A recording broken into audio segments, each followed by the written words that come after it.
loolu waaw. dama ne man du ma juger militant boo xam ne la mu décidé la tax mu décidé ko man xaw ma ko non man dama am tolérance mooy liberté. Je suis dans un parti où le principe mooy la liberté la dignité la justice liberté boobu nga xam ne moo nekk. mais pourtant amoo woon tolérance bi ma dikkee amee position bu mel nii amoo ci woon tolérance boobu.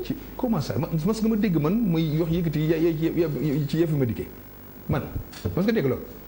que ma diggee war a dem nekk candidat nga dégg ma wax ci lu méngoowul ak respecter moom son choix.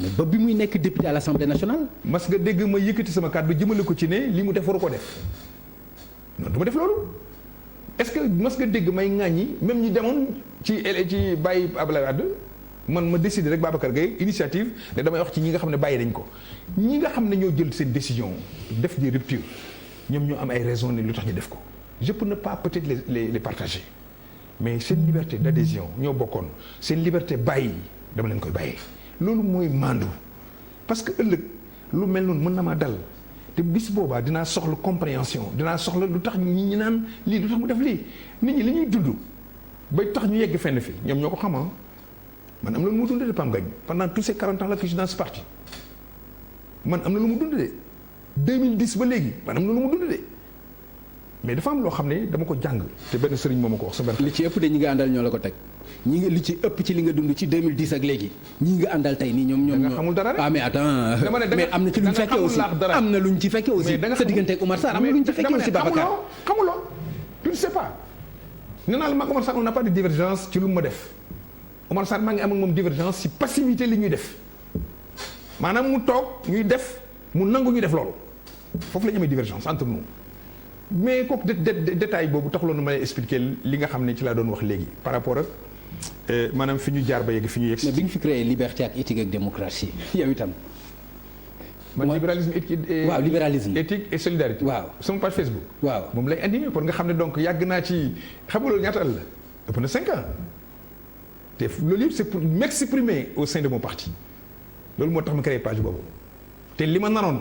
mooy bu ñu yegsee ci jamono boo nga xam ne mooy. dañu war a wut dem congrès damay ñëw présenter motion. ne man bu doon sama sago PDS nii lay mel mais loolu démocratie la il faut que ñu avancer nag il faut que le parti se modernise. ok li Ablaye bi muy créé parti bi 2014 74 dafa amoon ay circonstances yu taxoon parti bi waroon mel noonu ñuy dem 2000 jël pouvoir bi waroon nañ profiter ci loolu pour créer parti boo xam ne beneen la budul bii. ñu perdre pouvoir bi waroon nañ def.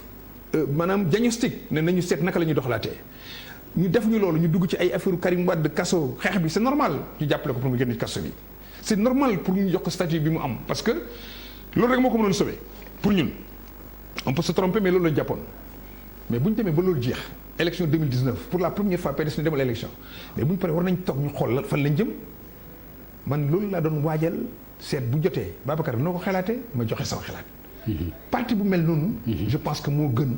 te loolu la ñu waroon jiital balaa ñuy def réforme ay secrétariat bu ñu waxtaanoon ci biir ñi nga xam dañ demoon élection te parti boo xam ne bu leen dem élection am na ñoo xam ne dootuñu ñëwaat parce que dañ ci yaakaar ne seen dem boobu ci lañ jaaree bàyyi parti bi. or c'est des gens yoo xam ne peut-être ils voulaient participer aux élections pour sauver seen locales yi mais ñooñu dañ leen war a faire revenir dañ leen war a rassurer.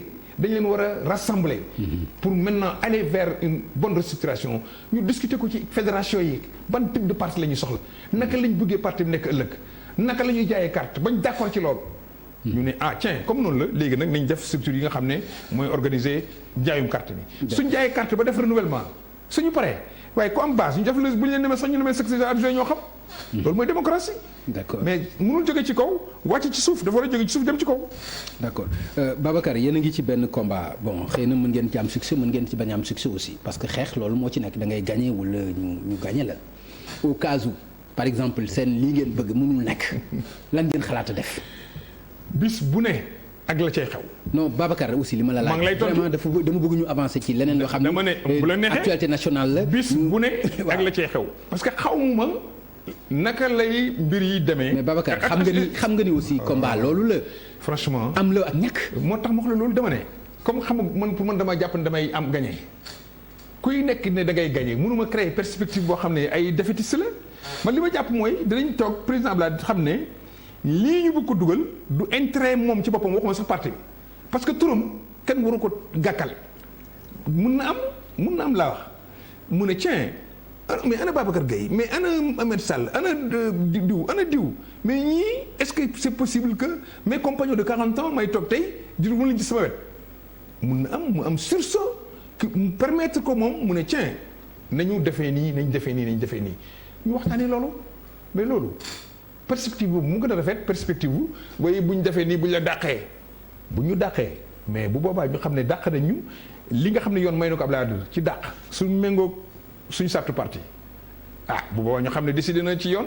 dem ci yoon su méngoowul nag ak sartu parti bi bu boobaa dinañ aviser. mais li wóor parce que dem mooy ci yoon bi Amadou Sall junj na ko. dama ne kon par exemple yéen dàqu leen yóbbu Abdoulaye Wade ci yoon. déedéet ñun Abdoulaye Wade yóbbuñu Abdoulaye Wade ci yoon xam nga lu ñuy yóbbu ci li ñu def parti bi sañ-sañ yi ci am ak droit yi ci am dañ koy préserver loolu nag xanaa kenn duñu ko tere nag lii suñu àqeef ak suñu yelleef la ñu ne dañ koy aaru dañ koy sàmmul suñu bopp mais xanaa loolu ku ñu ko reproché na tooñ ñu. waaw mais mi ngi jege sabotage nag non affaire mi ngi jege leneen sax lu ëpp sabotage wax dëgg yàlla nga am argument. waaw non mi ngi jege nag lu ëpp sax non mi ngi jege nag sax lu ëpp non vraiment mi ngi sax jege sax lu ëpp vraiment sabotage quoi ci parti boo xam ni mais bu fekkente ni dem nga ba nekkatuloo ci à l'aise nga am liberté dugg ci am liberté génn ci. on est à l'aise nga dem nekk leneen. on est à l'aise on n'accepte pas l'inacceptable mais on est à l'aise dedans.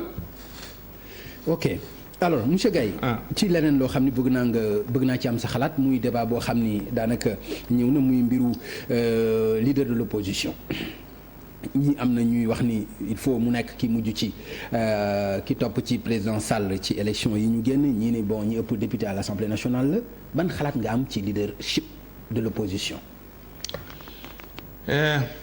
question boobu dañ ko mën a étudier ci ñaari fànn bu njëkk bi mooy lan la yoon wax. beneen bi mooy naka la war a nekkee. wala nu ñu yaakaar ne war na ko nekkee. mais comme yoon dafa tënk ba pare mënatuñ fi nekk di wax naka lay nekkee lu dul loi bi nga xam ne mooy organiser maanaam le statut de l'opposition ñu voté ko à l'Assemblée nationale. constitution li mu wax mooy opposition dafa war a am statut. waaye daf ne balaa opposition. am statut dafa wax lan mooy opposition dafa wax ne l'opposition ce sont les partis politiques qui s'opposent n'est-ce pas kon mel na ni c'est un tout du benn parti l'opposition c'est un tout comme c'est un tout sartu réew mi dafa wax aussi ne statut boobu ñu koy wutal dinañ ko aussi wax naka le chef opposition bi ay droit am ak ay devoir am kon mu mel ni kuréel googu ni tuddee opposition dafa war am chef chef nag bu ñu koy tànn ay critères lañ koy tànnee loi waxagul yan critères lañ war a tànnee chef boobu loi boobu war nañ ko voter assemblée nationale li ma gënal foofu nag la sama xalaat di ñëwee waaw mooy pouvoir ak kujje gi dans le cadre d'un dialogue ñu discuter ci opposition statut lan la war a doon encore que Pam Ngagne.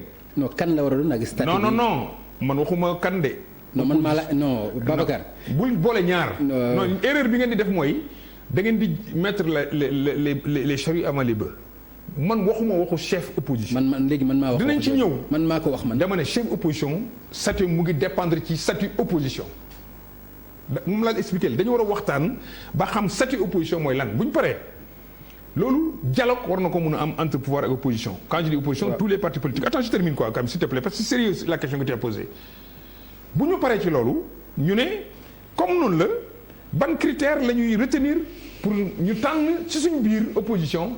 kan mooy chef bi et te loolu ça ne peut agir que pour man dans le futur lan mooy dans le futur lu ñëwagul mais werante ci mais loolu foog naa ne ñu am jot la il faut que ñu xam lan la statut chef de l'opposition undu luñ ca def est-ce que dafay nekk ki nga xam ne moo toppoon ci ki gagné élection présidentielle wala est-ce que dafay nekk Babacar baal ma de dama am laaj bu ci gàtt rek ci wàll boobu ma laaj la ko après ñu évacuer ko ñu dem ci non parce que boo ko évacuer parce que du déglu non mais di nga baal li soxla askan wi mooy ñu xam fi ñu ci toll Babacar ñi ñaa ngi werante ci loo xam ne mburu mu ñoragul kenn ku nekk naan waaw ku koy lekk dama ci am laaj. waaw boo xam ni dama la koy laaj. banati ma bëgg nga tontu ma ci loolu.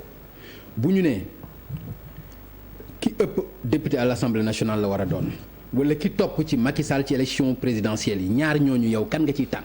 man du ma lu may tànn maa ngi tànn bés bu ñu defee critères yi maanaam